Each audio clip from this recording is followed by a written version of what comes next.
siap di depan layar kaca Anda, sudah siap menjalani minggu ini dengan penuh semangat bersama saya Kak Rose di acara Rupi No Secret. Ditemani oleh Daniel di pojok sana, segar sekali seperti kunyit asam. Dan tentunya juga sudah hadir beberapa bintang tamu yang akan berbagi ceritanya. Yang pertama yang akan berbagi kenangan almarhum suaminya ada Richa Iska. Assalamualaikum Bu, terima kasih sudah hadir. Tapi nanti kita ngobrolnya. Kita ke pojokan dulu untuk membahas yang ramai di luar sana yang menarik perhatian publik, baik itu untuk hal-hal yang datang dari dunia nyata maupun dari dunia maya. Dari cerita dunia maya seputar dunia selebriti, yaitu masih nih, kalau buat aku sih ini seru ya. Karena ini kayak, ya ampun Ari Lasso ternyata gitu. Ini masih soal hubungan Ari Lasso dan Dirly. Setelah kemarin beberapa hari yang lalu muncul dugaan ya, ini kayaknya hubungan Ari Lasso sama Dirly berakhir gara-gara Dirly sudah tidak follow lagi Ari Lasso. Habis itu kan Dirly ulang tahun ya, tanggal 5. Ya waktu itu Ari Lasso ngucapin tuh di postingannya Dirly, tapi belum dijawab sama Dirly. Ternyata di balik itu ada ceritanya ya. Ceritanya adalah gini nih. Dia Ari Lasso posting ya di feednya ya. Romantis banget loh ternyata dia ya. Happy birthday Deyang, bukan Peyang gitu. Terus dia nge-tag ke Dirly. The light in the long dark tunnel, the angel of a very good heart. Artinya dalam bahasa Indonesia adalah cahaya dari kegelapan lorong yang panjang. Gitulah pokoknya ya. Dialah itu. Terus dia kasih ucapan terima kasih. Gitu kan ya? Ya, jadi ternyata Dirly ini lagi nggak di Indonesia pada saat ulang tahun itu. Dia lagi ada di Los Angeles. Ini ada postingannya Dirly nih ceritanya. Jadi ceritanya gini, Dirly lagi ngerayain ulang tahun tuh sendiri kayaknya ya. Sendiri ya? Sendiri tuh gimana sih? Ya pokoknya di Los Angeles itu. Terus karena ulang tahun dia pesan bunga mawar putih 8 biji. Buat dirinya sendiri gitu. Di hotel itu ya kan. Terus dia bilang nanti kirim ke hotel biar dia memberi hadiah bunga untuk dirinya sendiri. Ternyata yang datang itu bunga mawar putih ya, sama seperti pesannya dia, tapi kan dia pesannya 8 biji. Ini datang 48 tangkai mawar putih. Terus dari siapa ini? Ternyata ada kartunya dan akhirnya tahu, oh ini dari Ari Lasso. Terus dia bingung, kok Ari bisa tahu ya? Kok Ari bisa tahu kalau aku lagi pengen mawar putih 1? Kok Ari Lasso bisa tahu aku nginep di hotel ini 2? Dan kok bisa tahu aku nginep di kamar hotel ini? Wow, luar biasa. Ternyata ini terjadi apa sih namanya? Diplomasi negara. Coba kita lihat videonya berikut ini.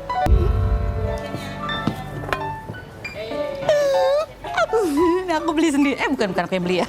Bukan. Baik. Sama tapi mawar putih juga kesukaan aku sama Dirly sama ya.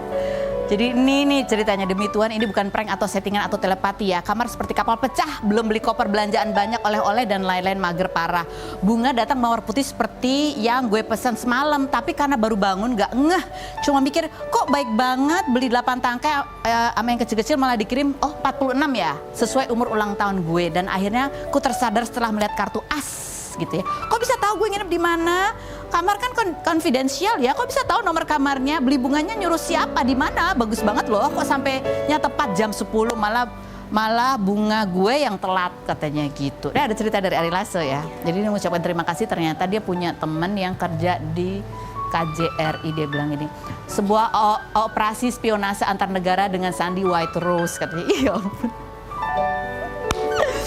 Makasih brother-brotherku, dia nge-tag tuh ya, sahabat saat itu bertugas di KJRI LA yang sedang dalam pesawat menuju Islamabad menghubungi, terus abis itu nge-tag lagi temennya di KBRI Seoul untuk melakukan pengintaian dan eksekusi akhir.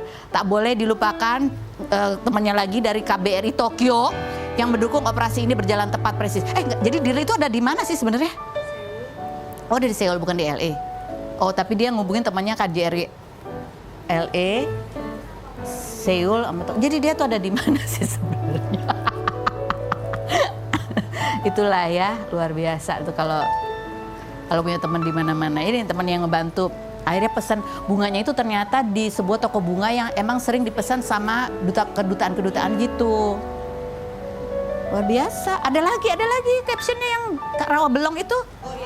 Jadi ternyata emang ini Ari Kerasakti, ini postingannya Dirly ya.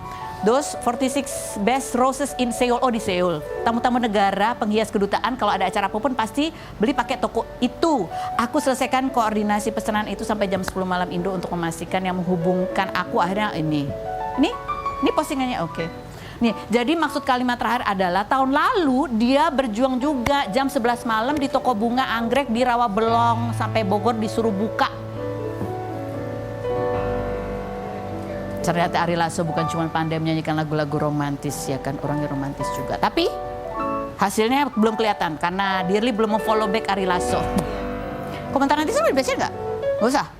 Oh langsung, kalau gitu langsung kita menuju ke bintang tamu kita lihat dulu profilnya berikutnya. Kemudian itu sudah nggak sakit lagi.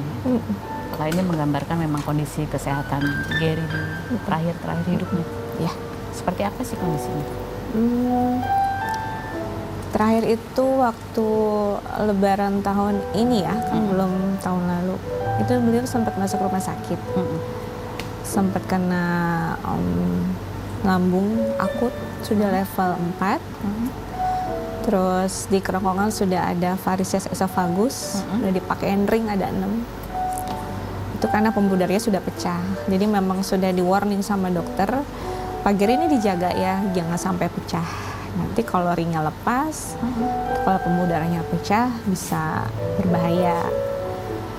Itu terakhir, terus ya memang sebenarnya kan dari 4 tahun yang lalu juga sudah menurun ya kondisinya. Jadi mungkin ya Allah lebih sayang lah, karena memang beliau kan sudah capek dengan semua penyakitnya.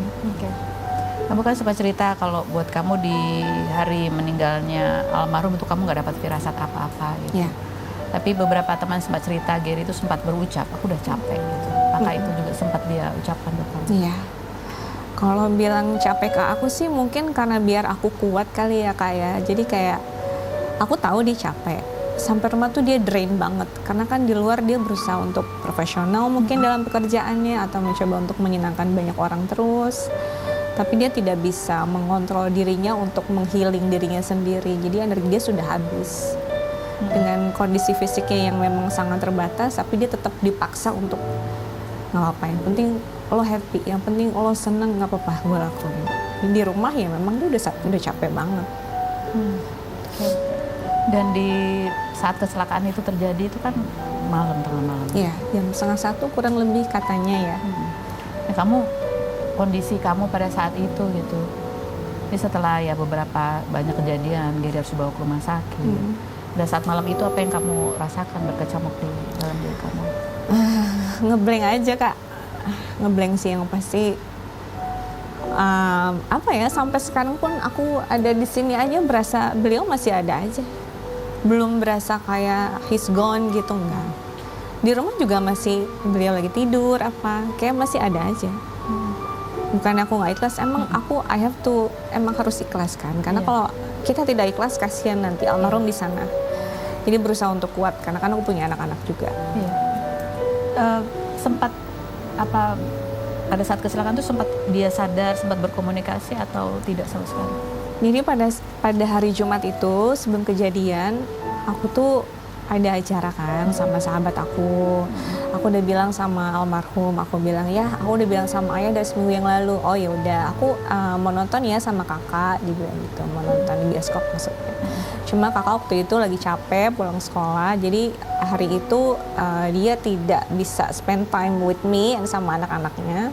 Mungkin beliau kayak ya udah, gue keluar aja iseng pengen mainlah ke bengkel temennya.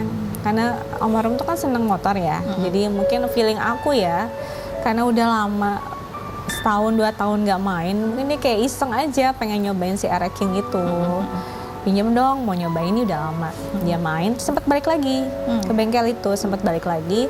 Wah enak nih, mungkin test drive kali ya. Semua pinjam ya, mau ke rumah, mau ambil baju bentar. Bang pakai helm bang, gak usah orang deket ini. Ya udah ada kejadian, itu sempat ditemani sama temennya, bang, gue temenin ya. Ya udah, tapi lo bawa motor sendiri, gue pengen bawa sendiri. Gitu. Jadi itu jalurnya tuh beda. Almarhum lewat lurus, temennya belok kiri. Dia udah kenceng, ngebut banget. Temennya belok kiri lewat daerah Cempaka itu, sempat sampai komplek rumah aku, sempat nanya sama security, bang lihat Bang Gary nggak? Nggak ada. Dia udah punya feeling nggak enak, akhirnya bener ada kejadian gitu. Jadi ketika kamu ke rumah sakit sempat Kak, tapi aku nggak kuat karena pas sampai rumah sakit memang itu darahnya udah kemana-mana. lagi ditahan sama dokter. Aku tuh nggak bisa lihat darah, jadi oke, yang penting aku udah lihat, aku yang mundar mandir, aku harus gimana. Oke, aku tenang, aku melipir, aku duduk di ruang IGD di luarnya, karena emang masih ongoing terus pendarahannya. Mungkin karena sakitnya itu, pembuluh darahnya dia kebentur sangat kenceng, keras, pembuluh darahnya pecah lagi. Pada saat itu apa? Kamu sudah berpikir apa? Nggak tahu ya, aku ngeblank aja. Jadi kayak aku harus gimana ya? Jadi kayak ya udahlah. Aku cuma baca doa terus, zikir, ya Allah, aku serahkan sama Allah. Aku nggak tahu aku harus gimana karena ini bukan milik aku. One day engkau mau ambil, silahkan, aku bilang gitu. Aku sempat pulang gitu, terus aku bilang kan aku seorang ibu, terus aku mikir kayak wah ini prosesnya panjang nih. Aku belum tidur sama sekali dari malam. Di rumah sakit udah banyak keluarga. Aku bilang aku nggak boleh sakit kan, aku harus nemenin suamiku di rumah sakit. Aku punya anak-anak, aku harus pulang sebentar aja, aku mau tidur. Aku bilang izin sama mama aku pulang sebentar aja. So kamu pulang. Mama pulang juga ya istirahat. Iya nanti kita mau pada pulang. Tapi dokter itu bilang, ibu kalau kritis begini minimal 1 orang deh tungguin. Oke dok, cuma aku ya gimana ya, seorang ibu aku bingung ya, aku harus bagaimana. Ya udah aku pulang, bismillah, sampai rumah aku nggak bisa mandi, nggak bisa apa, belum tidur ya. Baru tidur berapa menit, tangtung udah berisik. Bunda kesini, pasien cerita.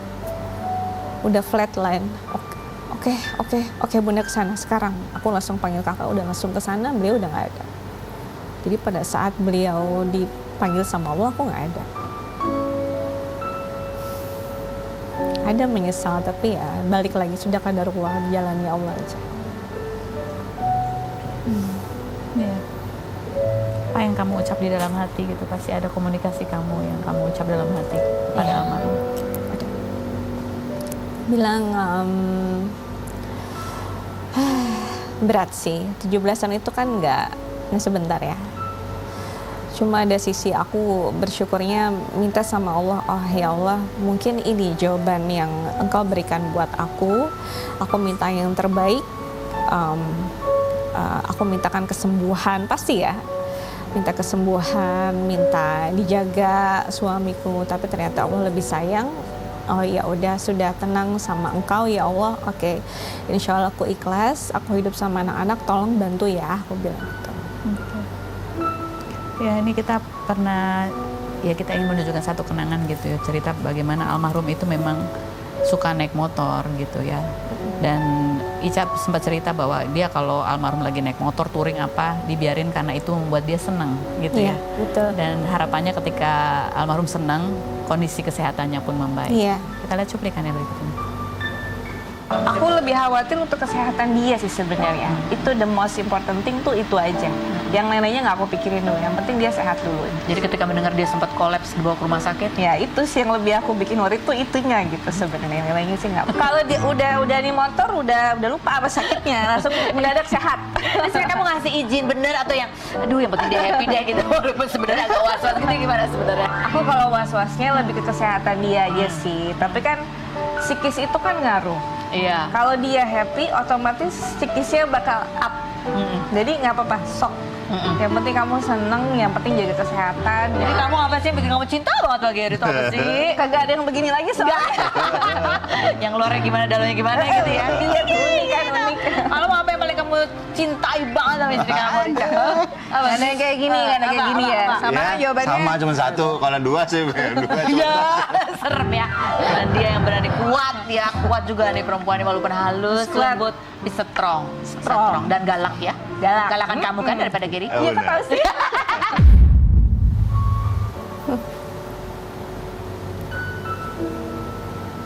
Belas tahun. Nggak ada yang kayak dia.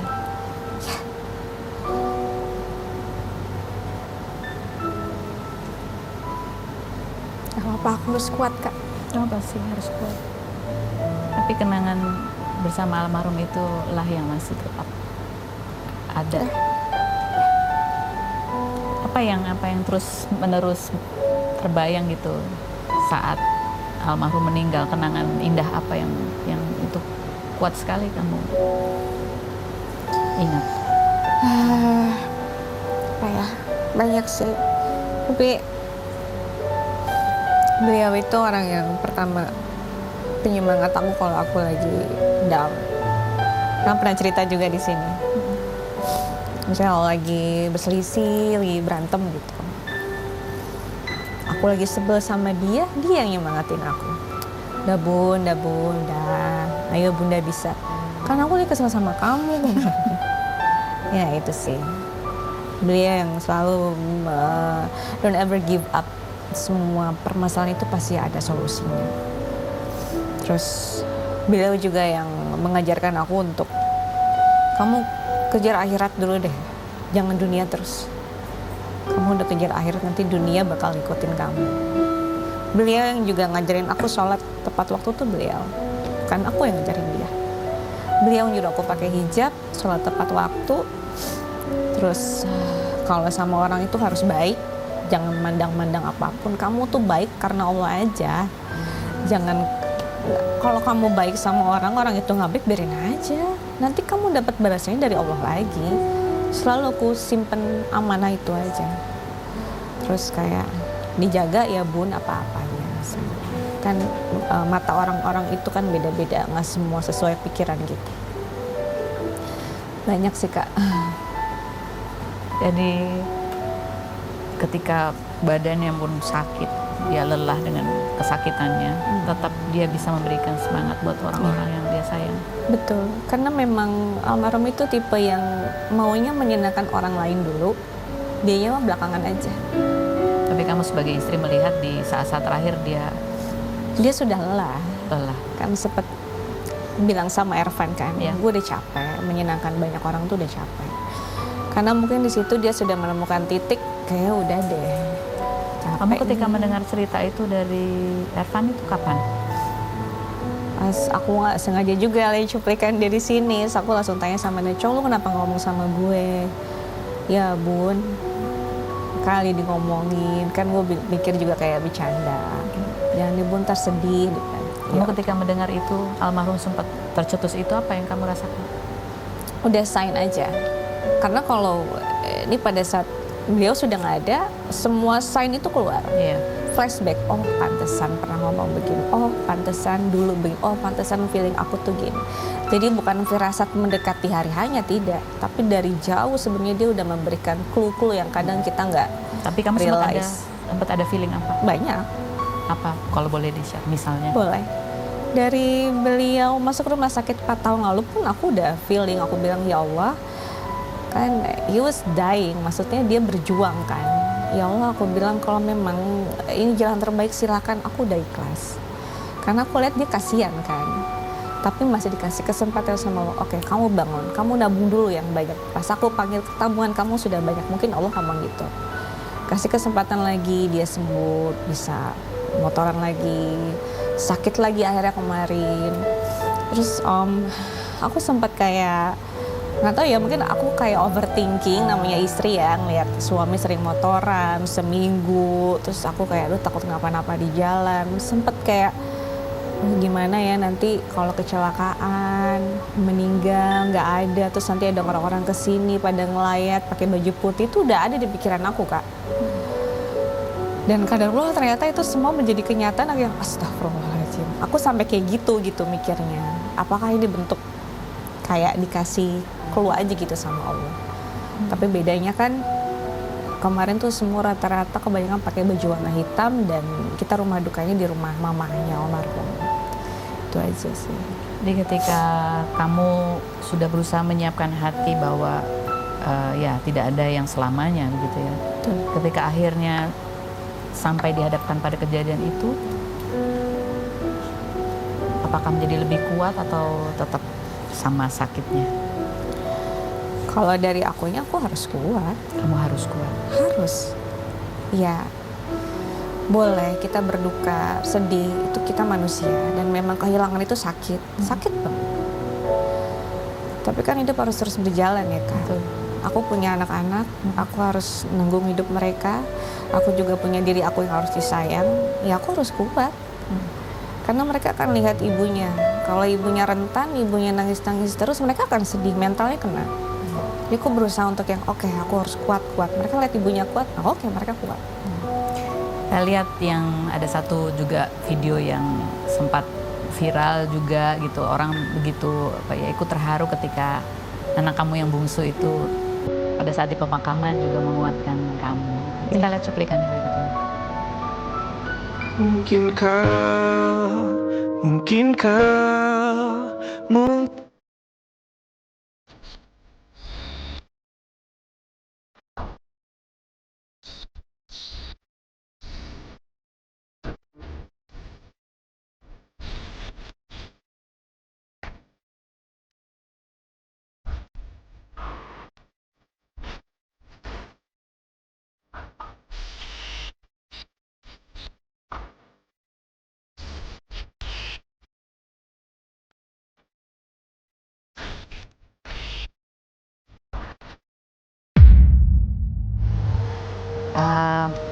Anakmu yang pertama juga ya, Aldila juga posting nih sama ayahnya. Ayah yang tenang ya di sana. Jagain bunda sama ade ya sayangnya aku. Dan kamu sebagai seorang ibu harus membersamai anak-anak yang menghadapi kehilangan ayahnya. Ya, harus Kak. Tapi kesedihan itu kan harus dilalui juga. Betul. Karena kan semua proses. Aku yakin bisa kok. Ada Allah itu aja. Insya Allah bisa. Gimana anak-anak ketika pulang dari pemakaman, ketika tamu-tamu sudah pulang, itu kan baru mulai bisa merasakan. Ya drain aja. Habis energinya. Habis banget. Orang mau ngomong apa? Ya, udah gitu-gitu aja. Sampai 7 hari itu masih full. Alhamdulillah banyak banget yang datang. Alhamdulillah banyak yang doain. Kita juga kelelahan, tapi di balik itu semua itu kan rezeki dari Allah ya. Alhamdulillah. Anak-anak tuh kan lagi pada ujian. Sebenarnya dari pihak sekolah tuh sangat-sangat baik memberikan dispensasi, nanti aja ujiannya bisa susulan. Tapi anak-anak nggak mau. Hari Senin aja bun aku izinnya. Aku susulan nanti banyak katanya gitu. Dua-duanya. Mungkin kalau di rumah takutnya, Iya. oh ya udah. Jadi mereka tetap melakukan tugas-tugasnya gitu. Iya. Tapi tidur masih, kamu katanya tidur masih pakai bantal. Bertiga sih sekarang tidur Bertiga tidur. di kamar kami. Mereka ujian juga nggak belajar sih Kak. Bun maaf ya aku nggak belajar, nggak apa-apa. Mungkin pihak sekolah juga ngerti kok.